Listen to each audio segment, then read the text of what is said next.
টানা বৃষ্টি বাঁকুড়া বিষ্ণুপুরে বিভিন্ন এলাকা জলমগ্ন, রাজ্য সড়কের উপর দিয়ে বইছে জল। কি অবস্থা? দেবব্রত আমার সঙ্গে রয়েছেন, বলতে পারবে দেবব্রত?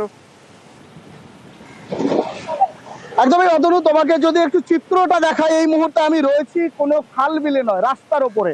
এটা একটি রাস্তা, সেই রাস্তার ওপরে দাঁড়িয়ে রয়েছি, গ্রামীণ সড়কের ওপরে। আমার পেছনে রয়েছে জনতা এবং বেশ কয়েকটি এলাকা, সেই এলাকা, এবং অপরদিকে রয়েছে ধানগোড়া। বিষ্ণুপুর ব্লকের এই জায়গায় একেবারে ভয়ঙ্কর চিত্র। গত কয়েকদিন টানা বৃষ্টি, আর বৃষ্টির জেরেই এভাবে জীবনের ঝুঁকি নিয়ে কিন্তু পারাপার করতে হচ্ছে এলাকার মানুষজনের। এই এলাকার মানুষজন জানাচ্ছে তাদের বিকল্প রাস্তা অনেকটাই ঘুরপথ, যে কারণে সকাল থেকে জীবনের ঝুঁকি নিয়ে মানুষ পারাপার করছে। কারণ গত কয়েকদিন টানা বৃষ্টির জলে এলাকা জলমগ্ন হয়ে পড়েছে। শুধুমাত্র এই এলাকা সেটা নয়, বিষ্ণুপুর থেকে পাট্টসায়ের যে সড়ক পথ রয়েছে, সেই সড়ক পথেও জল জমেছে, সেখানেও জল দিয়ে পারাপার করছে। বেশ কিছু দোকানে জল ঢুকেছে। রীতিমতো জল যন্ত্রণার ছবি বিষ্ণুপুরের এই রাধানগর গ্রাম পঞ্চায়েতের বিস্তীর্ণ এলাকায়। তুমি বুঝতেই পারছো এই মুহূর্তে যে এই যে সড়ক, জীবনের ঝুঁকি নিয়ে কিন্তু মানুষ, বাচ্চা ছেলে মেয়ে থেকে শুরু করে যারা প্রতিদিন নিত্য প্রয়োজনে হাট বাজারে যায়, তারা কিন্তু পারাপার করছে রীতিমতো জীবনের ঝুঁকি নিয়ে। যে কোনো সময় বিপদ হতে পারে। এই ইতিমধ্যেই পুলিশ প্রশাসনের পক্ষ থেকে তৎপর নজরদারি চালানো হচ্ছে। কিছুক্ষণ আগেও বিষ্ণুপুর থানা পুলিশ এসে দেখে গেছে, এই এলাকা পরিদর্শন করে গেছে, এলাকার মানুষকে বলেছে জীবনের ঝুঁকি নিয়ে যাতে কেউ পারাপার না করে। সমস্যা, সবচেয়ে সমস্যার জায়গা এটাই, বাড়িতে জল ঢুকে গেছে, আর চাইলেই যাওয়া আসা করা যথেষ্ট কঠিন হয়ে যাচ্ছে, কারণ রাজ্য সরকারের উপর জল উঠে গেছে। ধন্যবাদ দেবব্রত। রাস্তা ডুবে গেছে, ঘর পড়ে গেছে। কতটা সমস্যা হচ্ছে? অনেক সমস্যা হচ্ছে। কোথা থেকে জল এলো? ওই যে আকাশ থেকে, মাঠের থেকে বৃষ্টির জল, অনেক সমস্যা হচ্ছে। বেরোতে পারছে না, সব দুরাম ভেসে গেছে। চপের দোকান, আমার ফাস্ট ফুডের দোকান, আমার ওই জল ঢুকে গেছে দোকানে, এক হাঁটু জল।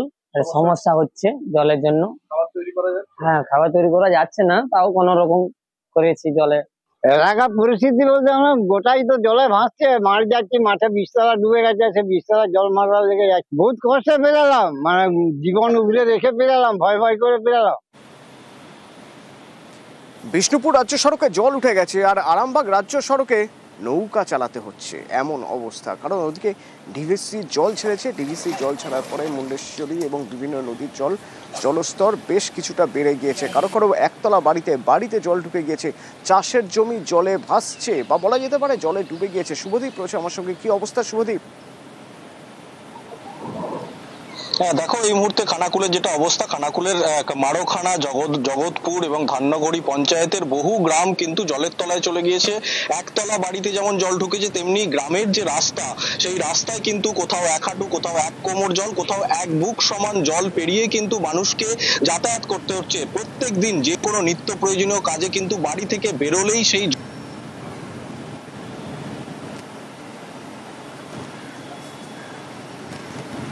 সমস্ত বাড়ির একতলা কিন্তু পুরোটাই জল, এবং যে দোকানপাট রয়েছে সেখানেও কিন্তু জল ঢুকে গেছে।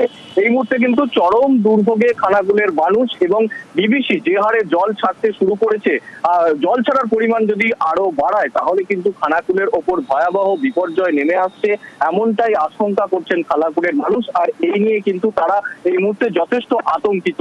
এবং পাশাপাশি আবহাওয়া দপ্তরের যে পূর্বাভাস রয়েছে, আকাশ কিন্তু সকাল থেকেই মেঘলা, এরপর বৃষ্টি বাড়লে কিন্তু সেই অশনি সংকেত খানাকুলের জন্য নেমে আসবে, এটাই কিন্তু আশঙ্কা করছেন খানাকুলবাসী। অতনুদা।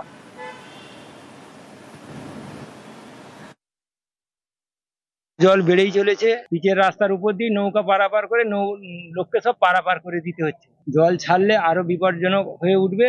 এই জলে ঘরবাড়ি সব ডুবে গেছে, মাঠের চাষবাস সব একবারে সব পচে গেছে, খুব খারাপ অবস্থা। ডিভিসি জল ছাড়ছে, যে প্রত্যেক দিনই জল ছেড়েই যাচ্ছে, তার জন্য এত অবস্থায় পারাপারের অবস্থা খুবই খারাপ।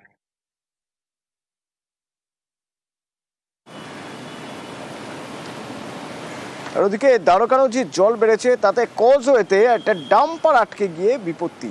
সুপ্রতিম রয়েছেন আমার সঙ্গে বীরভূম থেকে। সুপ্রতিম, কি অবস্থা এখন?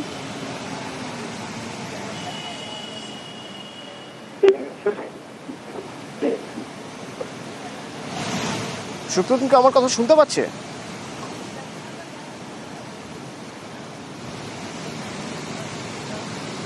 পাথর খাদান যাচ্ছিল বীরভূমের মোহাম্মদ বাজারে, সেই সময় কজওয়েতে ডাম্পার আটকে যায়। কেননা দরকার নদীর জল বেড়ে গিয়েছে, আর এই কজওয়েতে ডাম্পার আটকে যাওয়ার ফলে কজওয়ে যান চলাচল সাময়িক বন্ধ। সুপ্রতিম, শোনা যাচ্ছে?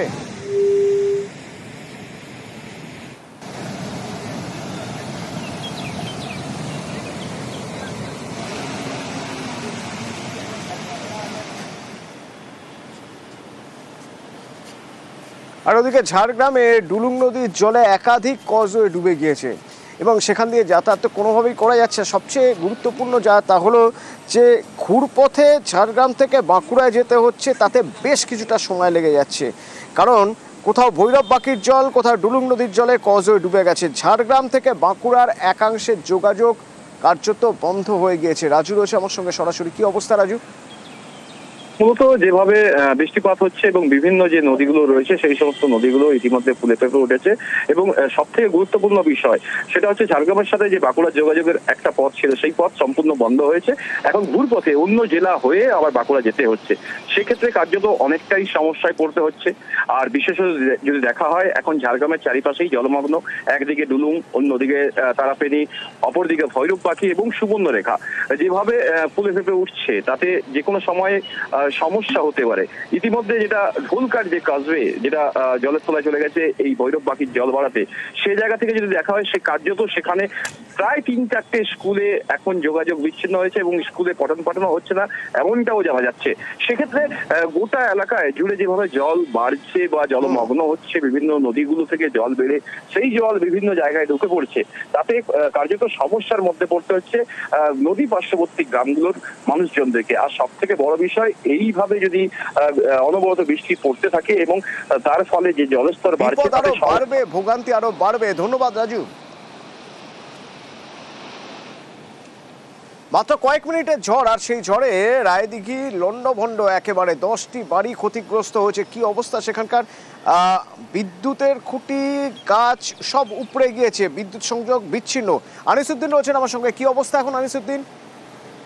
দেখো, যে রায়দিঘির কুমড়োপাড়া এলাকা রয়েছে সেই কুমড়োপাড়া এলাকার গায়েনপাড়াতে আজ সকালে হঠাৎই ঘূর্ণিঝড়, কয়েক মিনিটের ঘূর্ণিঝড়ে বিধ্বস্ত হয়ে পড়ে এলাকা এবং যেটা আমরা স্থানীয় সূত্রে জানতে পারি যে এলাকার প্রায় 10টির বেশি বাড়ি ভেঙে পড়েছে এই ঝড়ের ফলে। কিন্তু এলাকার একেবারে রাস্তার পাশে যে বড় বড় গাছ এবং বিদ্যুতের খুঁটি ভেঙে পড়েছে, যার ফলে কিন্তু এলাকার বিদ্যুৎ বিচ্ছিন্ন হয়ে পড়েছে এবং এই ঘরবাড়ি ভেঙে পড়ার ফলেই কিন্তু এলাকার যে ক্ষতিগ্রস্ত মানুষরা তারা কিন্তু একেবারে রাস্তায় এসে দাঁড়িয়েছে। তবে আমরা মহকুমা প্রশাসনের সঙ্গে কথা বলি, মহকুমা প্রশাসনের পক্ষ থেকে ইতিমধ্যে নির্দেশ দেওয়া হয়েছে ক্ষতিগ্রস্ত পরিবারগুলোকে যাতে সাহায্য করা হয় এবং পরিস্থিতি নিয়ন্ত্রণে আনতে যে প্রয়োজনীয় ব্যবস্থা নেওয়ার নির্দেশ দেওয়া হয়েছে। ইতিমধ্যেই ঘটনাস্থলে রায়দিঘির বিধায়ক অলোক জলদাতা তিনি পৌঁছেছেন এবং ক্ষতিগ্রস্ত পরিবারদের সঙ্গে কথা বলছেন। তবে এলাকার বাসিন্দারা জানাচ্ছেন যে হঠাৎই এই যে কয়েক মিনিটের ঘূর্ণিঝড়টা কিন্তু হঠাৎই আসে এবং তারপরেই কিন্তু নিমেষেই এলাকার বেশ কিছু ঘরবাড়ি ভেঙে পড়ে। ধন্যবাদ। ওদিকে মুর্শিদাবাদ ব্যাপক চাষের ক্ষতি হয়েছে এই টানা বৃষ্টিতে। লঙ্কার পটলের চাষ হচ্ছিল, ব্যাপক ক্ষতি। কোথাও কোথাও তো ফসল মাটি বা মানে জমিতেই রয়ে গেছে, তার উপরে পুরো জল বয়ে যাচ্ছে। আমার সঙ্গে প্রণব রয়েছেন। প্রণব, কি অবস্থা? দেখুন, টানা কয়েকদিনের বৃষ্টিতে সবজি চাষে প্রচুর ক্ষতি হয়েছে এই মুর্শিদাবাদে, বিশেষ করে মুর্শিদাবাদের হরিয়ারপাড়া থেকে আরম্ভ করে হরিয়ারপাড়া, ডোমকল, নওদা, বিভিন্ন যে লঙ্কা চাষ হয় বেলডাঙ্গা থেকে আরম্ভ করে রেজিনগর, সমস্ত জায়গাতে লঙ্কা চাষ এবং পটল চাষ এবং যে সমস্ত মাঠে যে সবজি ছিল সেগুলো কিন্তু ক্ষতিগ্রস্ত হয়েছে এবং চাষিরা তারা ব্যাংক থেকে ঋণ নিয়ে এই সবজি চাষ করেছিল। স্বাভাবিকভাবেই এই চাষ ক্ষতি হয়, কিন্তু তাদের মাথায় হাত পড়েছে। যদিও কৃষি দপ্তর থেকে বলা হয়েছে যাদের ক্ষতি হচ্ছে তাদেরকে সরকারিভাবে যাতে সহযোগিতা করা হয় সেই ব্যাপারে ব্যবস্থা নেওয়া হবে। ধন্যবাদ। ঝড় বৃষ্টিতে যা ক্ষতি হয়েছে, লঙ্কা গাছ তো পুরো শেষ। লঙ্কা, কলা, পাট যা আছে, এবার পাট তো এলেবেল বিঘা ভুই কাঠাতে একটা করে মহিলা লাগবে কাটতে, পাট যা এলেবেল করেছে। আর যদি হয়তো একটু রোদ চাপ যদি হয় তো পাট মরে যাবে, মানে পাট মরে গেছে সব গুঁড়াগুলো। আর লঙ্কা গাছ তো কিছুই হবে না। গাছ যা আছে, কলা গাছ জমি আছে, কলার, পটলের বাহন, কলা গাছ সব ভেঙে গেছে, প্রায় 90% ভেঙে গেছে কলা গাছ সব। এদিকে ভারী বৃষ্টি আর ওদিকে অনাবৃষ্টি। জলপাইগুড়িতে অনাবৃষ্টিতে এবার চায়ের ফলন খারাপ হচ্ছে এবং সবচেয়ে বড় কথা আমন ধান রুইবার সময় এখন সেটাও আর সম্ভব হচ্ছে না। রকি রয়েছেন আমার সঙ্গে। কি অবস্থা রকি? মাফ করবেন, শান্তনু আছে আমার সঙ্গে। শান্তনু, কি অবস্থা? কৃষকরা কি বলছেন? আমন ধান চাষ করার মতো পরিস্থিতি তো নেই, তাহলে ধরেই বলা যেতে পারে কার্যত অনাবৃষ্টি চলছে জলপাইগুড়ি জেলায়। সেই অর্থে কোনো বৃষ্টি নেই, কারণ এই সময়টাই কিন্তু একদিকে যখন ধান গাছ, বিশেষ করে আমন ধান রোপণের সময়, অন্যদিকে পাট কাটার সময় চলে এসছে। পাট কাটার পর সেই পাট থেকে কিন্তু আঁশ বের করার জন্য প্রয়োজনীয় জলের যে দরকার, সেই জলটুকু বিভিন্ন যে পুকুর এবং জলাশয়, অন্যদিকে যে ধান রোপণের জন্য যে প্রয়োজন জল, যে জলের প্রয়োজন, সেই জলটুকুও নেই। তার ফলে কিন্তু কার্যত বিপাকে পড়েছেন জলপাইগুড়ি হাজার হাজার কৃষক। গোড়ালবাড়ি, মাথাভাঙা, সমস্ত মন্ডল ঘাট এলাকা থেকে শুরু করে সমস্ত এলাকায় কিন্তু একই ছবি। জমি খেটে যাচ্ছে রোদের তাপে, আর তার মধ্যে যদি জলসেচেরও সামান্য ব্যবস্থা কিছু কিছু কৃষক করেছেন, কিন্তু দেখা যাচ্ছে সেই জল ঘন্টাখানেকের মধ্যে উধাও হয়ে যাচ্ছে। এই অবস্থা কৃষি দপ্তর এবং জেলা পরিষদ থেকে শুরু করে প্রশাসনের বিভিন্ন দপ্তর মিলে কিন্তু আলোচনায় বসেছিল, এবং আলোচনায় ঠিক হয়েছে যে তিস্তা সেচ প্রকল্পের যে জলগুলো রয়েছে তা রাজগঞ্জ এবং সদর এলাকায় যেখানে সেচ ক্যানেল রয়েছে সেখানে সরবরাহ করা হবে। অর্থাৎ এই যে পরিস্থিতি রয়েছে তার থেকে যাতে কৃষকরা কিছুটা মুক্তি পায়, তার জন্য কিন্তু রাজগঞ্জ এলাকায় জল ছাড়া প্রক্রিয়া আজ থেকে শুরু করা হবে, এবং আগামী কালকের মধ্যে সদর ব্লকে যাতে এলাকায় জলসেচের ব্যবস্থা করা যায় সেই প্রক্রিয়া শুরু হয়েছে। পাশাপাশি ময়নাগুড়ি এবং ধূপগুড়ি এলাকায় যেখানে সেচ ক্যানেলের ব্যবস্থা নেই, সেই এলাকায় যাতে পাম্প সেটের মাধ্যমে জলের ব্যবস্থা করা হয় সেই নিয়েও কিন্তু আলোচনা এগিয়েছে। জেলা পরিষদ এই ব্যাপারে কিন্তু পদক্ষেপ গ্রহণ করেছে। কৃষি দপ্তর এবং সেচ দপ্তরের সঙ্গে আলোচনার পর তিস্তা সেচ প্রকল্পের সঙ্গে আলোচনা চলছে, কারণ এই পরিস্থিতি থেকে পরিত্রাণ না পেলে প্রচুর ক্ষতি হয়ে যাবে ধান এবং পাট চাষের, এমনটাই কিন্তু আশঙ্কা করা হচ্ছে। ধন্যবাদ।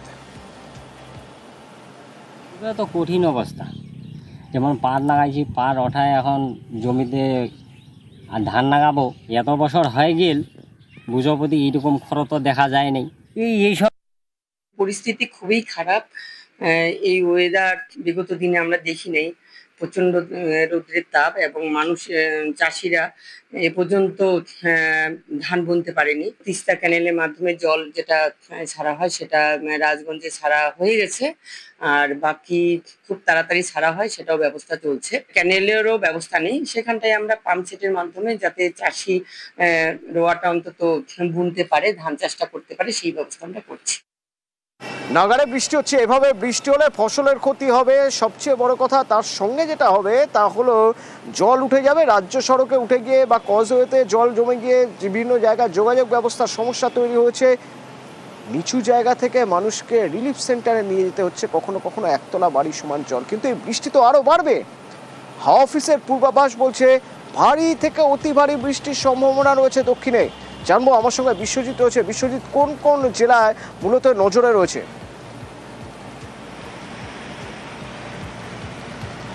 একদমই, গতকাল পর্যন্ত যে পরিস্থিতিটা ছিল আজ কিন্তু একটু পরিস্থিতিটা বদলেছে। অর্থাৎ এই যে মৌসুমি অক্ষরেখা যেটি গাঙ্গেয় পশ্চিমবঙ্গের ওপর দিয়েছিল সেটি একটু শিফট করে অর্থাৎ ঝাড়খণ্ডের দিকে চলে গেছে। যে নিম্নচাপ, গভীর নিম্নচাপ, সেটি ক্রমশ ঝাড়খণ্ডের দিকে চলে গেছে। অর্থাৎ এই মুহূর্তে ধানবাদের কাছাকাছি এবং আমাদের গাঙ্গেয় পশ্চিমবঙ্গের পশ্চিমের জেলাগুলির ওপর অবস্থান করছে। কাজেই এর যে প্রভাব বেশিরভাগটা ঝাড়খণ্ডে পড়বে এবং কিছুটা এখনও পশ্চিমের জেলাগুলিতে পড়বে। আজও ভারী বৃষ্টি হবে। দক্ষিণবঙ্গের কোথায় কোথায় ভারী বৃষ্টি হবে? পুরুলিয়া, বাঁকুড়া, পশ্চিম বর্ধমান, পূর্ব বর্ধমান, বীরভূম, মুর্শিদাবাদ, নদিয়া, এই জেলাগুলিতে ভারী বৃষ্টির সম্ভাবনা রয়েছে এবং আগামী কাল পর্যন্ত বিক্ষিপ্তভাবে বজ্রবিদ্যুৎ সহ বৃষ্টি হবে। আজ কলকাতাতেও আরও 2-1 দফায় বৃষ্টি হতে পারে, হালকা মাঝারি, এবং কলকাতার মতো অন্যান্য জেলাতেও হালকা মাঝারি বজ্রবিদ্যুৎ সহ বৃষ্টি হতে পারে।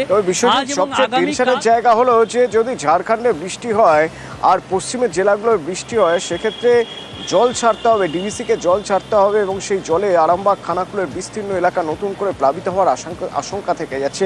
একটু উত্তরের খবর জানতে চাইবো বিশ্বজিৎ তোমার থেকে। উত্তরের জন্য কি পূর্বাভাস রয়েছে? একদমই একটা অশনি সংকেত দিয়ে তারপর উত্তরে যাই যে ঝাড়খণ্ড এবং বিহারে আগামী 2-3 দিন ভারী থেকে অতি ভারী এবং ঝাড়খণ্ডে প্রবল বৃষ্টির আশঙ্কা রয়েছে। কাজে যে দুশ্চিন্তা তুমি করছিলে সেই দুশ্চিন্তা কিন্তু কয়েক গুণ বেড়ে যাচ্ছে। এবার আসি উত্তরে। উত্তরে কিন্তু ভারী থেকে অতি ভারী বৃষ্টি আগামী 24 ঘন্টায় ভারী থেকে অতি ভারী বৃষ্টি হবে উত্তরবঙ্গের সব জেলাতে, একেবারে দার্জিলিং থেকে মালদা পর্যন্ত সব জেলাতেই। তার মধ্যে দার্জিলিং, কালিম্পং, জলপাইগুড়ি, আলিপুরদুয়ার এবং উত্তর দিনাজপুর এই জেলাতে অতি ভারী বৃষ্টির সতর্কতা অর্থাৎ কমলা সতর্কতা জারি করেছে আলিপুর আবহাওয়া দপ্তর। এবং বাকি যে জেলাগুলি রয়েছে অর্থাৎ কোচবিহার এবং দক্ষিণ দিনাজপুর, মালদা, সেখানেও ভারী বৃষ্টির সম্ভাবনা রয়েছে। আগামীকালও বিক্ষিপ্তভাবে উপরের দিকের জেলাগুলিতে ভারী বৃষ্টি এবং নিচের দিকের জেলাগুলিতেও বজ্রবিদ্যুৎ সহ বৃষ্টি হবে। মাঝে দুদিন অর্থাৎ বৃহস্পতি শুক্রবার কিছুটা বিরতি নিলেও উত্তরবঙ্গে আবার ভারী বৃষ্টি হবে। শনি, রবি, সোম আবার ভারী বৃষ্টি।